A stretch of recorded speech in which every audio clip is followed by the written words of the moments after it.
আসসালামু আলাইকুম রহমতুল্লাহি ওয়া বারাকাতুহু। শুরু করছি পরম করুণাময় আল্লাহ তাআলার নামে। সম্মানিত দর্শক শ্রোতা, কাছে এবং দূরে থেকে যারা আমার এই ভিডিও দেখতেছেন, সকলকে আমার অন্তরের অন্তঃস্থল থেকে শুভেচ্ছা ও অভিনন্দন। আশা করি সকলেই ভালো আছেন, আমিও ভালো আছি আলহামদুলিল্লাহ। শুরু হতে যাচ্ছে আপনাদের প্রিয় অনুষ্ঠান বিজ্ঞবচন। আজকের পর্ব কোকা কোলা। কোকা কোলা আর খাবো না ভাই, কোকা কোলা আর খাবো না ভাই।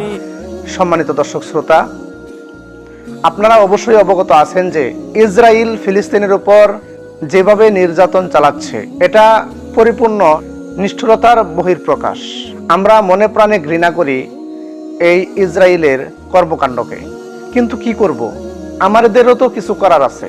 কিন্তু আমরা তো আর ওই দেশে যেতে পারবো না, এই দেশে থেকেই আমাদেরকে প্রতিবাদ করতে হবে। আর খাবো না কোক, আর খাবো না কোক, আর খাবো না কোক, আর খাবো না কোক। কিন্তু কিভাবে? অবশেষে মনে হলো ইসরায়েলকে যে কোম্পানিগুলো আর্থিকভাবে যোগান দিচ্ছে, আমরা ওই কোম্পানির পণ্যগুলো তো অবশ্যই বয়কট করতে পারি। কোকা কোলা দেশ থেকে বয়কট করো সবাই, কোকা কোলা দেশ থেকে বয়কট করো সবাই। ইহুদি খ্রিস্টানদের যেসব পণ্য আছে, কোক সেভেন আপ ইহুদিদের পণ্য না খাই একটা দাম না। যে পণ্যগুলি আমার কাছে সফট ড্রিঙ্কসের বোতল মাত্র, বাস্তবে তো সেটা সফট ড্রিঙ্কসের বোতল না, বাস্তবে সেটা একটা বোমা। যারা আমার ভাইকে মারে রাঙায় আবার চোখ, আর ছুবো না পণ্য তাদের, আর খাবো না কোক। আপনি যে টাকাটা দিচ্ছেন সফট ড্রিঙ্কসের বিনিময়ে, সেই টাকাটা বোমা হয়ে ঘুরে ফিরে আমারই মা বোন এবং ছোট ছোট মাসুম বাচ্চাদের মাথার উপরে পড়ছে।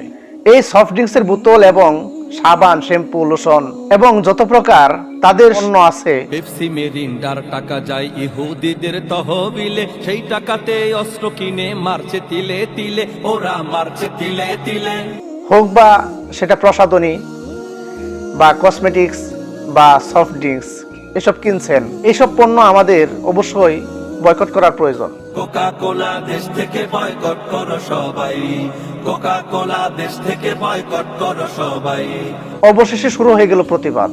যে যার স্থান থেকে প্রতিবাদ শুরু করে মোটামুটি ভালো একটা অবস্থান হচ্ছে ভাব। এমন সময় প্রকাশ পেল রাসেল ভাইপারের। ওরে রাসেল ভাইপার সাপ আসিয়া ভুলাইলো কোকা কোলা, রাসেল ভাইপার সাপ আসিয়া ভুলাইলো কোকা কোলা। বাবা তোমার দরবারে সব পাগলের খেলা, বাবা তোমার দরবারে সব পাগলের খেলা। এখন ফেসবুক, ইউটিউব জুড়ে শুধু রাসেল ভাইপারের খবর। যারা এই রাসেল ভাইপার সাপটিকে নিয়ে ভিডিও করছে, এদের বেশিরভাগই এই সাপটিকে এখনো পর্যন্ত বাস্তবে দেখেই নাই। তাহলে কি আমি ধরে নিব এটা আবেগ, এটা প্রতিবাদ নয়? এসব কি তাহলে ভাইরাল হওয়ার ধান্দা?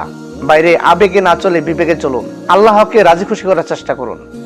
আল্লাহ তাআলা যদি আপনার প্রতি রাজি খুশি হয়ে যায়, আপনি দুনিয়া আখেরাত সকল জায়গায় তো ভাইরাল। অতএব আল্লাহ তাআলাকে রাজি খুশি করার চেষ্টা করুন। আল্লাহ তাআলা আমাদেরকে সঠিক বুঝটি দান করুক, আমিন। সম্মানিত দর্শক শ্রোতা, এই পর্যন্তই ছিল আমাদের ভিডিও। আবারও দেখা হবে আগামী নতুন কোনো ভিডিও নিয়ে। সেই পর্যন্ত ভালো থাকুন, সুস্থ থাকুন, এই কামনা করে আজকের এই ভিডিও শেষ করছি। আল্লাহ হাফেজ।